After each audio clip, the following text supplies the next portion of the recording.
કાલે 29 ઓગસ્ટ 2024 ગુરુવારનો દિવસ છે। હું શ્રી રામચરિતમાનસની ચર્ચા આગળ વધારું છું। જ્યારે નિષાદરાજ ગુહે બધા વ્યક્તિઓને ગંગા પર જવાની વ્યવસ્થા કરી દીધી, ત્યારબાદ મુનિ શ્રી વશિષ્ઠજી, બધી માતાઓ અને અયોધ્યાના લોકો અને સેના તે આગળ જવા લાગ્યા, આગળ નીકળ્યા અને પાછળ ભરતજી ચાલી રહ્યા છે। ભરતજી અહીંયા રથ પરથી ઉતરીને તે ખુલ્લા પગે ચાલી રહ્યા છે। બધા વ્યક્તિઓ ભરતજીને જોઈને દુઃખી થાય છે અને ભરતજી કહે છે કે જ્યારે પ્રભુ શ્રી રામચંદ્રજી અહીંયાથી પસાર થયા હશે ત્યારે તે પણ પગપાળા કરીને જ નીકળ્યા હતા, ચાલીને જ ગયા હતા અને પ્રભુ શ્રી રામચંદ્રજીના ચરણોમાં પણ કોઈ ચરણ પાદુકા નહોતી, તે પણ ખુલ્લા પગે ગયા હતા। તેથી શ્રી ભરતજી પણ ખુલ્લા પગે જ જઈ રહ્યા છે અને આવી રીતે શ્રી રામચંદ્રજીનું સ્મરણ કરતા કરતા શ્રી ભરતજી પ્રયાગ પહોંચી ગયા। જ્યારે પ્રયાગ પહોંચ્યા ત્યારે ભરતજીના પગમાં છાલા પડી ગયા હતા। આ જોઈને બધા વ્યક્તિઓને અત્યંત દુઃખ થયું। ત્યારબાદ બધા વ્યક્તિઓએ ત્રિવેણી સંગમ આવ્યો। ત્યારબાદ બધા વ્યક્તિઓએ યમુનાજીના જલમાં સ્નાન કર્યું અને શ્રી ભરતજીએ પણ યમુનાજીના શ્યામ રંગના જે જલ હતું તેમાં સ્નાન કર્યું અને ત્યારબાદ ત્રિવેણી સંગમમાં ભરતજીએ તેવી પ્રાર્થના કરી કે મને શ્રી રામચંદ્રજીના ચરણોમાં અનન્ય ભક્તિ પ્રાપ્ત થાય। મને ધર્મ, અર્થ, કામ કે મોક્ષ કશું જ જોઈતું નથી, મારે ધન જોઈતું નથી, મારે માત્ર પ્રભુ શ્રી રામચંદ્રજીના ચરણોમાં અનન્ય ભક્તિ જોઈએ છે।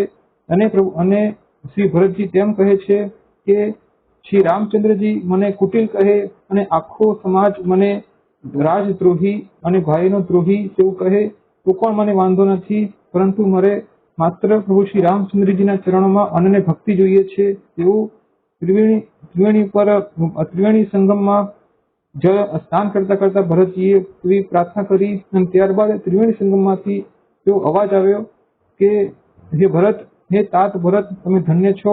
પ્રભુ શ્રી રામચંદ્રજીને તમારા પર વિશેષ કૃપા છે અને તમે વ્યર્થમાં જ મનમાં ગ્લાનિ કરી રહ્યા છો। તમે પ્રભુ શ્રી રામચંદ્રજીના અનન્ય ભક્તોમાં તમે છો અને તેથી તમારે ગ્લાનિ કરવાની કોઈ જરૂર નથી। અને ત્યારબાદ દેવતાઓ ફૂલ વરસાવવા લાગ્યા અને બધા દેવતાઓ કહેવા લાગ્યા કે ભરતજી ધન્ય છે। ત્યારબાદ પ્રયાગરાજમાં જે પણ મુનિઓ, વાનપ્રસ્થ અને સંન્યાસીઓ હતા તે બધા વ્યક્તિઓ ભરતજીનો તે ગુણગાન ગાવા લાગ્યા અને બધા કહેવા લાગ્યા કે ભરતજી ધન્ય છે, જે પ્રભુ શ્રી રામચંદ્રજીના ભક્ત છે। અને ત્યારબાદ આવી રીતે શ્રી રામચંદ્રજીનું સ્મરણ કરતા કરતા શ્રી ભરતજી મુનિ ભરદ્વાજજીના આશ્રમે આવ્યા અને મુનિ ભરદ્વાજજીને ત્યાં જઈને ભરતજીએ દંડવત પ્રણામ કર્યા। જ્યારે મુનિ ભરદ્વાજે શ્રી ભરતજીને દંડવત પ્રણામ કરતા જોયા ત્યારબાદ શ્રી ભરદ્વાજ મુનિએ ભરતજીને બેસવા માટે આસન આપ્યું અને આહાર માટે કંદમૂલ આપ્યા અને ત્યારબાદ ભરતજી સંકોચવશ થઈને કશું બોલતા નથી, જાણે તેમનાથી કોઈ ગુનો થઈ ગયો હોય તેવી રીતે તે ચૂપ બેઠા છે।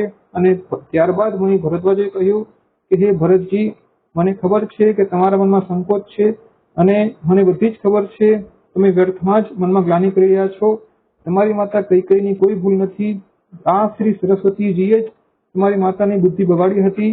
અને ત્યારબાદ ભરદ્વાજજી એમ કહે છે કે આ બધા અનર્થોનું મૂળ એ શ્રી રામચંદ્રજીનું વનગમન છે। શ્રી રામચંદ્રજીનું વનગમન ના થયું હોત તો કશો વાંધો ના આવતો, પરંતુ વિધાતાને આ જ મંજૂર હતું।